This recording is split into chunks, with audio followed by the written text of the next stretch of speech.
With the 222 Rule Queue beta soon coming to a close, Overwatch Competitive has certainly turned a new leaf.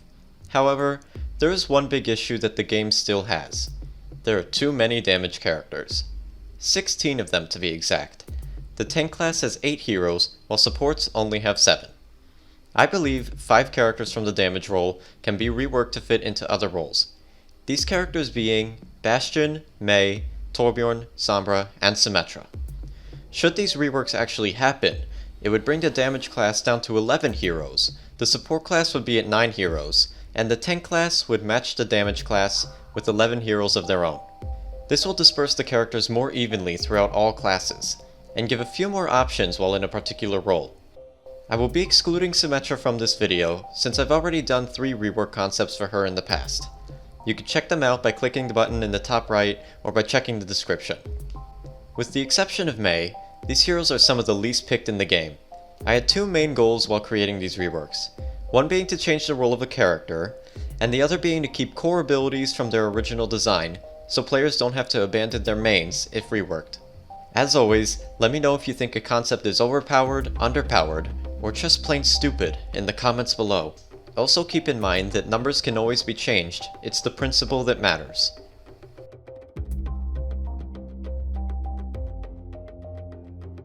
Speaking of numbers changes, let's start with the simplest rework, changing Mei from damage to tank. Like my previous concepts, I will explain the new stats and give my reasoning afterwards. Since Mei will be a tank, her health will be increased from 250 to 375. Her primary fire's DPS will be going back down to 45 DPS. Additionally, previously frozen enemies will now have a 0.5 second grace period before the weapon starts slowing and freezing them again. Her secondary fire damage will also be going down from 75 to 60 per shot. It will also still retain the ability to headshot. The Ice Wall will have its recent health nerf reverted, going from 400 HP per pillar back to 500. And lastly, Cryo Freeze will receive a few tweaks. First up, Cryo Freeze will recharge 100 ammo over the 4-second duration, at a rate of 25 ammo per second. Also, using the ice block now generates an ice field that cripples opponents who are in it for 3 seconds. The ice field will have a pretty small 6-meter AoE, and her ultimate will function the same as it currently does. Okay, so first up, the weird number of 375. I honestly couldn't decide between Mei having 350 health or 400, so I decided to go with the middle ground. Since Mei is losing some of her damage capabilities, she needs more health in order to brawl for longer. The primary fire and secondary fire damage reduction is of course compensation for Mei's new health and role. Mei should still be able to execute a freeze to icicle combo on most squishy characters, however characters with higher health, like other tanks, will be able to survive more easily. The 0.5 second grace period is so enemies have a small window to escape if they did survive the initial freeze. Since Mei will have more HP, enemies who enter her range might not be able to kill her without being frozen at least once, hence the new grace period. Ice Wall health going back up is so Mei can more reliably peel for her main tank when their barrier is destroyed or recharging.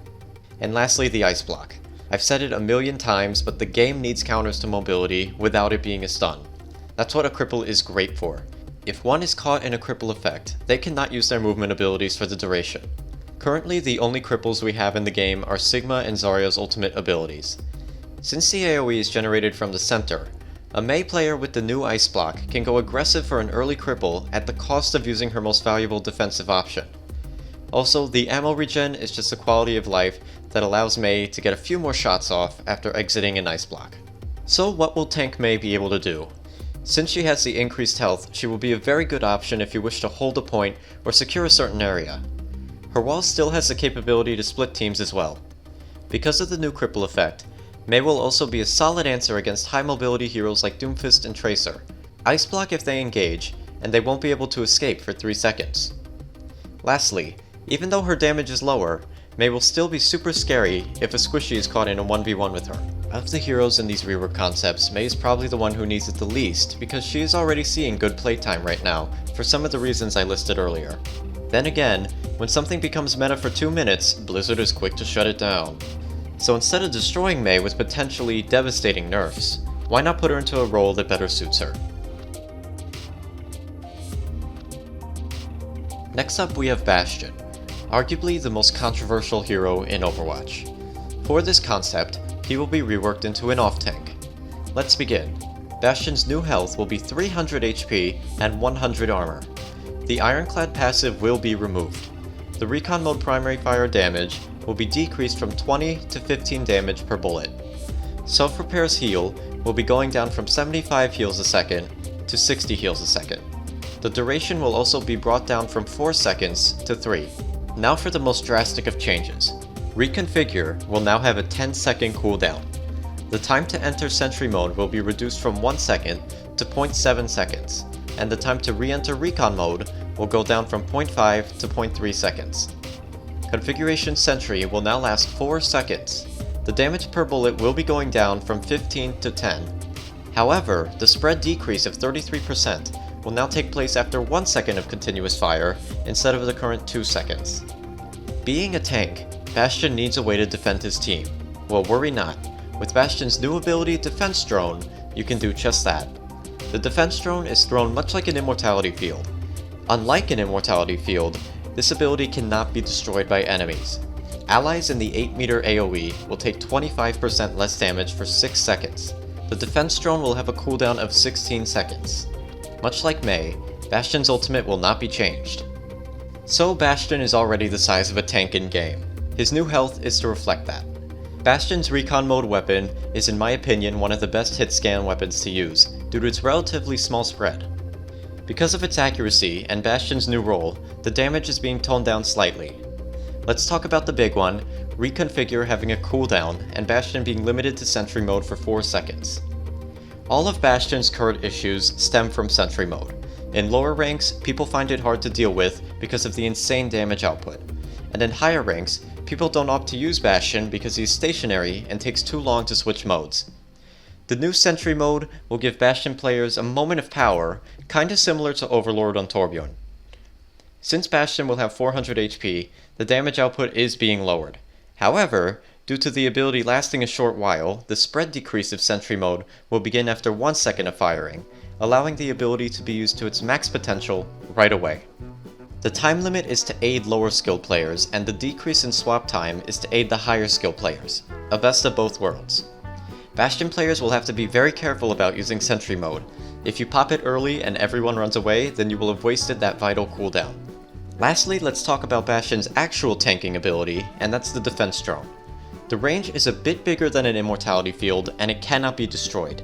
The main goal of this was to give Bastion a reactionary ability that directly aids his team. If the enemy commits to sending high damage attacks like a Genji ult for example, Bastion can throw the drone out and help his team survive the attack.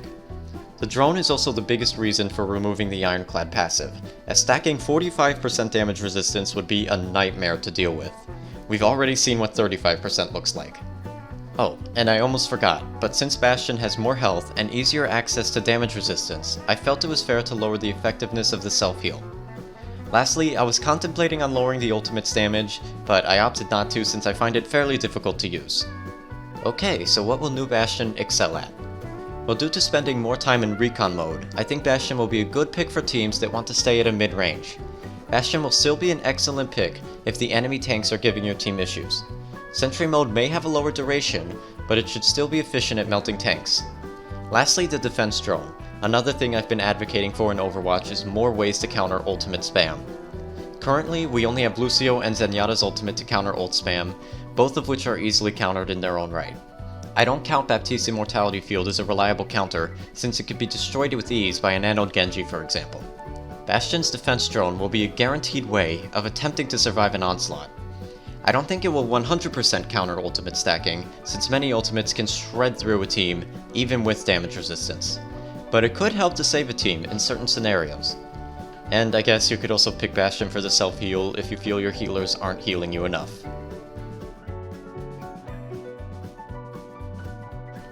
Up next, we have Torbjorn, who will be reworked into a support hero. His health will stay at the current 200 HP and 50 armor. His primary fire damage will go down a bit from 70 to 60. His secondary fire, hammer, and turret will all remain the same as current. Torbjorn's overload will be replaced with his only healing ability, which I dubbed the Recharge Station. Allies in a 10-meter range will be healed for 40 heals a second. The station will have 250 HP and a 10-second cooldown that starts immediately upon activation. The device does not require line of sight to heal. Lastly, Torbjorn's armor pack will return, this time being bound to a secondary fire on the hammer. Throwing an armor pack at an ally will grant them 50 semi-permanent armor, just like the old Torb. The armor packs will still use the scrap mechanic. However, scrap will only be generated over time instead of needing to be picked up off of corpses. The time to generate a pack will be reduced from its previous 26 seconds to 15 seconds. Torbjorn can hold a max of 4 armor packs and cannot use a pack on himself. Much like all these concepts, Torbjorn's ultimate will not be changed. Alrighty, so arguably my favorite of these concepts. Let's begin with what's changing. Since Torb will no longer be a damage dealer, he is losing a bit of damage from his most consistent option. Next up, the recharge station. It's pretty much a dispenser from TF2. However, I opted to allow the device to heal allies without line of sight, since it is destructible and stationary. The 40 heals a second matches Soldier 76's biotic field. However, keep in mind that the station has much more range than a biotic field. I opted for the shotgun damage to stay the same, since the damage already feels low enough to be a support weapon. Keep in mind the Torb shotgun suffers from extreme damage falloff and spread, so you would only be eating that full 105 blast if you are right in his face. The turret I feel is balanced pretty well at the moment, so I opted not to touch it. Lastly is the return of armor packs. A bit less health than before, but Torbjorn also gets some 10 seconds faster than before. I opted for Torbjorn to not be able to use his own packs, to prevent hoarding, and that thing Torb players used to do where they would run away while throwing armor packs on the floor to constantly sustain themselves. I felt that a 300 HP healer, healing himself for 40 heals a second would be a bit overwhelming. So what will healer Torb excel at? Well, pretty much the same as what he currently does, taking an area and making it his own with the turret, and now his recharge station. Since the recharge station is not affected by line of sight, a Torbjorn player will have to learn the optimal locations to place the healing station so that it is not in harm's way, yet also provides healing for his team. With the armor packs and turret, Torbjorn will excel at defending a backline from flankers without needing to stun them. Okay, lastly we have Sombra as a support. I was honestly debating on not putting this one into the video since it's pretty weird. Obviously, I decided against that. So let's begin. Sombra's health will remain at 200 HP. Her passive ability will not be changed. Her stealth will also not be changed. Her primary fire will also not be changed. Translocator, on the other hand, can now be attached to allies if thrown at them. Allies in a 12 meter range of the Translocator will be healed for 15 health a second. When Sombra uses the ability, she will heal 50 health when teleporting back. Hack will now be split in two and have 2 separate cooldowns. Hacking on enemies will function the exact same, cooldown and all. Hacked health packs will once again grant Sombra ultimate charge, however at a reduced rate to the previous version. Judging from watching old footage of Sombra, it seemed that hacked health packs gave 1% ultimate charge per 10 health healed. This version will give 0.4% ultimate charge per 10 health healed. Lastly, the ally hack. Hacking an ally will grant them a 20% damage and movement speed boost for 5 seconds. This version of hack will be on a 12-second cooldown. EMP will not be changed, but it may require a cost increase. Like I said, this is the weird one. Translocator being able to stick to allies and also heal them will be Sombra's main way of healing her team. However, sticking a Translocator on an ally can prove dangerous for an escape, and it's why I opted for the ability to heal Sombra a bit when she uses it. Hacked health packs granting ultimate charge could pose as a big problem. When Sombra first came out, teams would opt to use Sombra as their second healer, having the tanks use the health packs to build a fast EMP. However, because of the lessened ult charge, hopefully EMP won't be super easy to gain. And lastly, of the new abilities, we have the ability to hack your teammates.